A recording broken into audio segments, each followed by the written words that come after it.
Bem-vindo ao nosso 39º dia da leitura bíblica. Meu nome é Everton Alonso. Você que está chegando agora, peço que você deixe o teu curtir, o teu compartilhar, ative o sininho de notificações e comente aqui embaixo para que o YouTube consiga passar esse vídeo para mais pessoas e também as outras plataformas de redes sociais que temos divulgado a nossa leitura bíblica. Hoje nós iremos fazer a leitura de Gênesis no capítulo 41, iremos até Marcos no capítulo 11 e retornaremos para o livro de Jó, e nós faremos a leitura do capítulo 7 e, por fim, finalizaremos no livro de Romanos no capítulo 11. Hoje, em Gênesis no capítulo 41, nós vamos ler sobre José interpretando os sonhos do faraó. Gênesis 41. Ao final de 2 anos, o faraó teve um sonho. Ele estava em pé junto ao rio Nilo, quando saíram do rio 7 vacas belas e gordas e começaram a pastar entre os juncos. Depois saíram do rio mais 7 vacas feias e magras, e foram para junto das outras, à beira do rio Nilo. Então as vacas feias e magras começaram a comer as vacas belas e gordas. Nisso o faraó acordou, tornou a adormecer e teve outro sonho. 7 espigas de trigo, graúdas e boas, cresciam no mesmo pé. Depois brotaram 7 espigas mirradas e ressequidas pelo vento leste. As espigas mirradas engoliam as espigas graúdas e cheias. Então o faraó acordou e era um sonho. Pela manhã perturbado, mandou chamar todos os magos e sábios do Egito e lhes contou os sonhos, mas ninguém foi capaz de interpretá-los. Então o chefe dos copeiros disse a Faraó: hoje me lembro das minhas faltas. Certa vez, Faraó ficou irado com 2 de seus servos e mandou prender-me junto ao chefe dos copeiros, na casa do capitão da guarda. Naquela noite, cada um de nós teve um sonho, e cada um tinha uma interpretação. Pois bem, havia ali conosco um jovem hebreu, servo do capitão da guarda. Contamos a ele os nossos sonhos, e ele interpretou, dando a cada um de nós a interpretação do seu próprio sonho. E tudo aconteceu conforme ele nos dissera. Eu fui restaurado da minha posição e o outro foi enforcado. E o faraó mandou chamar José, que foi trazido depressa do calabouço. Depois de se barbear e trocar de roupa, apresentou-se a Faraó. O faraó disse a José: tive um sonho que ninguém consegue interpretar, mas ouvir falar que você, ao ouvir um sonho, é capaz de interpretá-lo. Respondeu-lhe José: isso não depende de mim, mas Deus dará ao faraó uma resposta favorável. Então Faraó contou o sonho a José. Sonhei que estava em pé, à beira do Nilo, quando saíram do rio 7 vacas belas e gordas que começaram a pastar junto aos juncos. Depois saíram outras 7, raquíticas, muito feias e magras. Nunca vi vacas tão feias em toda a terra do Egito. As vacas magras e feias comeram as 7 vacas gordas que tinham aparecido primeiro. Mesmo depois de havê-las comido, não pareciam que eu tivessem feito, pois continuavam tão magras como antes. Mas acordei. Depois tive outro sonho. Vi 7 espigas de cereal, cheias e boas, que cresciam no mesmo pé. Depois delas brotaram 7 murchas e mirradas, ressequidas pelo vento leste. As espigas magras engoliram as 7 espigas boas. Contei isso aos magos, mas ninguém foi capaz de explicá-lo. O faraó teve um único sonho, disse José. Deus revelou ao faraó o que está para fazer. As 7 vacas boas são 7 anos, e 7 espigas boas são 7 anos. Trata-se de um único sonho. As 7 vacas magras e feias surgiram depois das outras, e as 7 espigas mirradas e queimadas pelo vento leste são 7 anos. Serão 7 anos de fome. E exatamente como eu disse ao faraó, Deus mostrou ao faraó aquilo que ele vai fazer. 7 anos de muita fartura estão por vir sobre todo o Egito, mas depois virão 7 anos de fome. Então todo o tempo de fartura será esquecido, pois a fome arruinará toda a terra. A fome que virá depois será tão rigorosa que o tempo da fartura não será mais lembrado na terra. O sonho veio a Faraó por 2 vezes, porque a questão já foi decidida por Deus e que se apressa em realizá-la.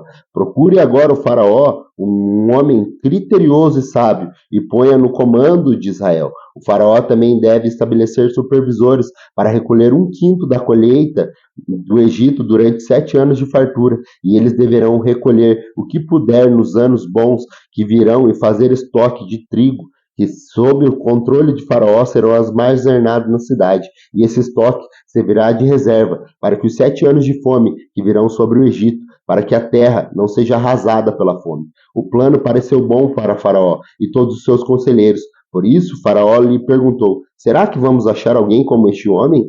De quem que está o Espírito Divino? Disse, pois, o Faraó a José: uma vez que o Senhor lhe revelou todas essas coisas, não há ninguém tão criterioso e sábio como você. Você terá o comando do meu palácio e de todo o meu povo sujeitará a tua ordem. Somente em relação ao trono serei maior que você. E Faraó prosseguiu: entrego a você agora o comando de toda Israel, de toda a terra do Egito. Em seguida, o Faraó tirou do dedo o anel de selo e colocou no dedo de José. Mandou vestir linho fino e colocou uma corrente de ouro em seu pescoço. Também o fez subir em sua segunda carruagem real, à frente dos arautos, iam gritando: abram caminho! Assim José foi posto no comando de toda a terra do Egito. Disse ainda o faraó a José: eu sou o faraó, mas sem a sua palavra ninguém poderá levantar a mão e nem o pé em todo o Egito. E o faraó deu a José o nome de Zafenate Paneia e lhe deu por mulher Azenate, filha de Potífera, sacerdote de On. Depois José foi inspecionar toda a terra do Egito. José tinha 30 anos de idade quando começou a servir a Faraó, o rei do Egito. Ele se ausentou da presença de Faraó e foi percorrer todo o Egito. Durante os 7 anos de fartura, a terra teve grande produção. José recolheu todo o excedente dos 7 anos de fartura e o armazenou nas cidades. Em cada cidade ele armazenou o trigo colhido das lavouras da redondeza. Assim José estocou muito trigo, como a areia do mar. Tal era a quantidade que ele parou de anotar, porque ia muito além da sua medida. Antes dos anos da fome, Azenate, filha de Potífera, sacerdote de On, deu a José 2 filhos. Ao primeiro José deu o nome de Manassés, dizendo: Deus me fez esquecer de todo o meu sofrimento, de toda a casa de meu pai. O segundo filho chamou Efraim, dizendo: Deus me fez prosperar na terra onde tenho sofrido. Assim chegaram aos fins dos 7 anos de fartura no Egito, e começaram os 7 anos de fome, como José tinha predito. Houve fome em todas as terras, mas em todo o Egito havia fome. Quando todo o Egito começou a sofrer com fome, o povo clamou ao faraó por comida, e este respondeu a todos os egípcios: dirijam-se a José e façam-lhe o que ele lhe disser. Quando a fome já se havia espalhado por toda a terra, José mandou abrir os locais de armazenamento e começou a vender trigo aos egípcios, pois a fome se agravava em todo o Egito. E de toda a terra vinha gente ao Egito para comprar trigo de José, porquanto a fome se agravava em toda a parte. Vamos agora ao Novo Testamento, no livro de Marcos, no capítulo 11, onde ele vai tratar sobre a entrada triunfal de Jesus em Jerusalém. Diz assim, Marcos capítulo 11. Verso 1. Quando se aproximaram de Jerusalém e chegaram em Betfage e Betânia, perto do Monte das Oliveiras, Jesus enviou 2 de seus discípulos, dizendo-lhe: vão aos povoados que estão adiante de vocês. Logo que entrarem, encontrarão o jumentinho amarrado, no qual ninguém jamais montou. Desamarrem-no e tragam-no aqui. Se alguém perguntar: por que vocês estão fazendo isso? Digam-lhe: o Senhor precisa dele e logo o devolverá. E eles foram e encontraram um jumentinho na rua, amarrado a um portão. Enquanto desamarravam, alguns ali do que estavam lhe perguntaram: o que vocês estão fazendo? Desamarrando esse jumentinho? Os discípulos responderam como Jesus lhe tinha dito, e eles os deixaram ir. Trouxeram o jumentinho a Jesus, puseram-lhe sobre eles os seus mantos, e Jesus montou. Muitos estenderam seus mantos pelo caminho, outros espalharam ramos que haviam cortado dos campos.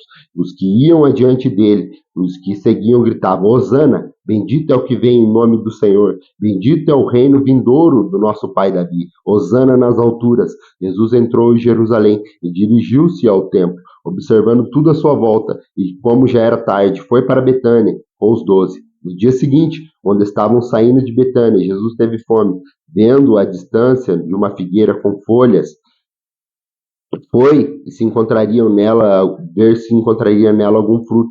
Aproximando-se dela, nada encontrou, a não ser folhas, porque não era tempo de figos. Então lhe disse: ninguém mais coma do seu fruto. E os seus discípulos ouviram dizer isso. Chegando a Jerusalém, Jesus entrou no templo e ali começou a expulsar os que compravam e vendendo, derrubando as mesas dos cambistas e as cadeiras que vendiam pombas. e não lhe permitia que ninguém carregasse mercadoria pelo templo. E ele ensinava dizendo: não está escrito, a minha casa será chamada casa de oração para todos os povos, mas vocês fizeram dela um covil de ladrões. O chefe do sacerdote e os mestres da lei ouviram essas palavras e começaram a procurar uma forma de matá-lo, pois o temiam, visto que toda a multidão estava maravilhada com o seu ensino. Ao cair da tarde, eles saíram da cidade. De manhã, ao passarem, viram a figueira seca desde as raízes. Pedro, lembrando-se disso, disse a Jesus: Mestre, vê a figueira que amaldiçoaste? Secou. Jesus disse: Tem fé em Deus.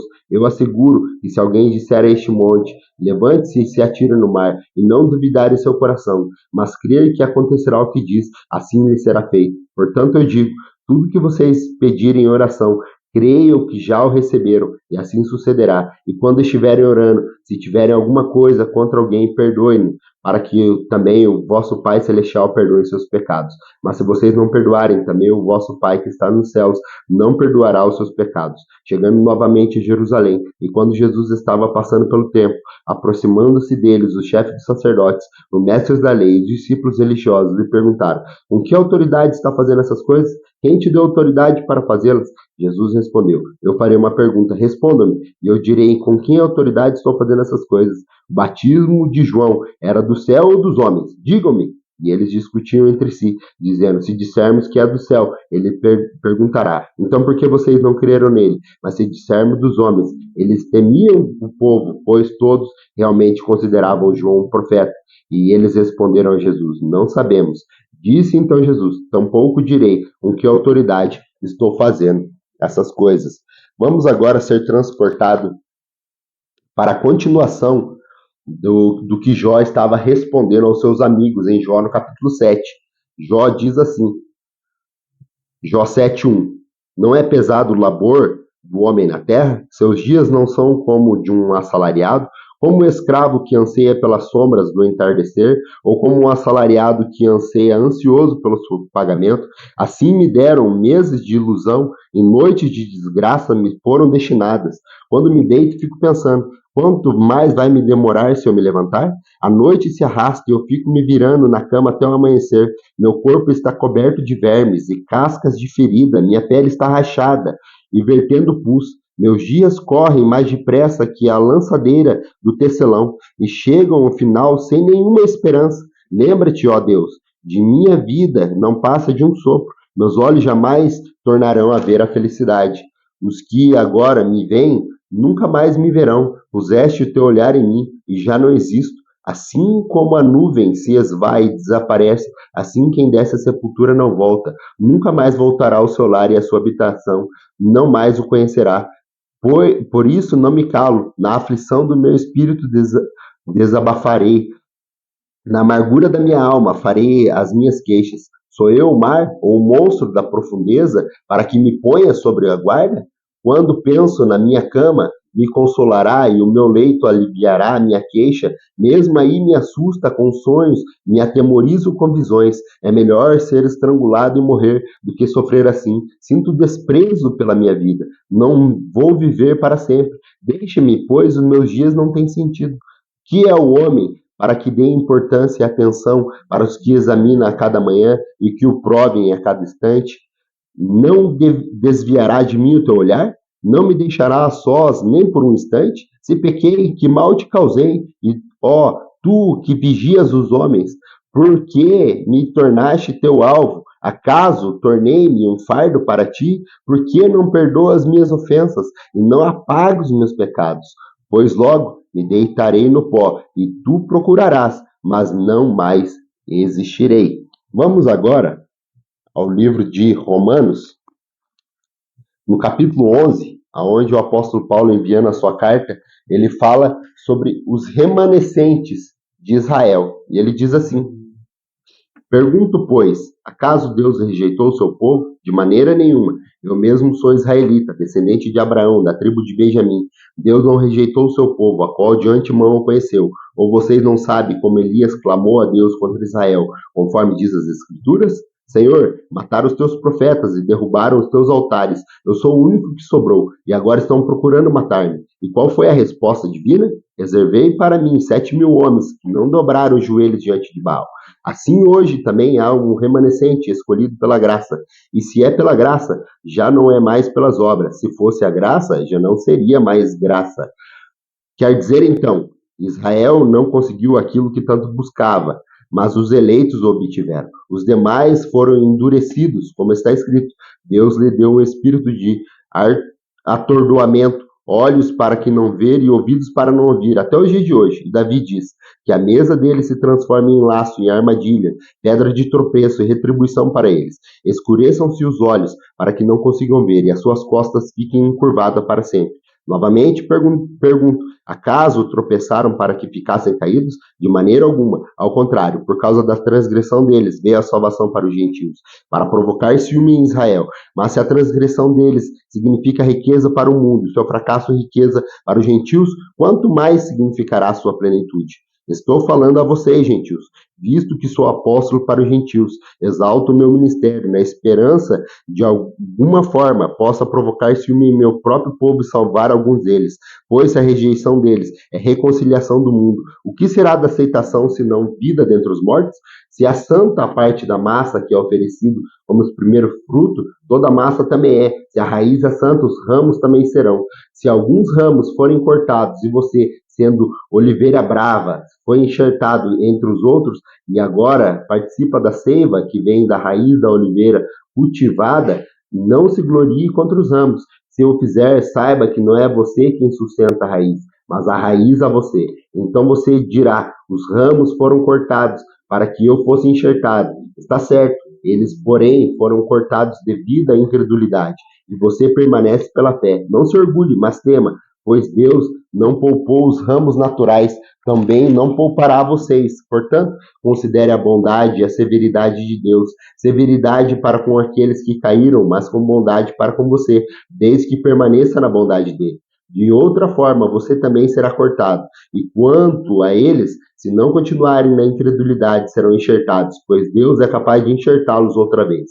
Afinal de contas, se você foi cortado de uma oliveira brava, por natureza, e de antinatural foi enxertada numa oliveira cultivada, quanto mais serão enxertados os ramos naturais em sua própria oliveira? Irmãos, não quero que ignorem este mistério, para que não se tornem presunçosos. Israel experimentou um endurecimento em parte, até que chegue a plenitude dos gentios, e assim todo Israel será salvo, como está escrito, virá de Sião o Redentor, e desviará de Jacó a impiedade. E esta é a minha aliança com eles, quando eu remover os seus pecados. Quanto ao Evangelho, eles são inimigos por causa de vocês, mas quanto à eleição, são amados por causa dos patriarcas, pois os dons e o chamado de Deus são irrevogáveis. Assim vocês, que antes de serem desobedientes a Deus, mas agora recebem misericórdia, graças à desobediência deles, assim também agora eles se tornarão desobedientes, a fim de que recebam agora misericórdia, graças à misericórdia de Deus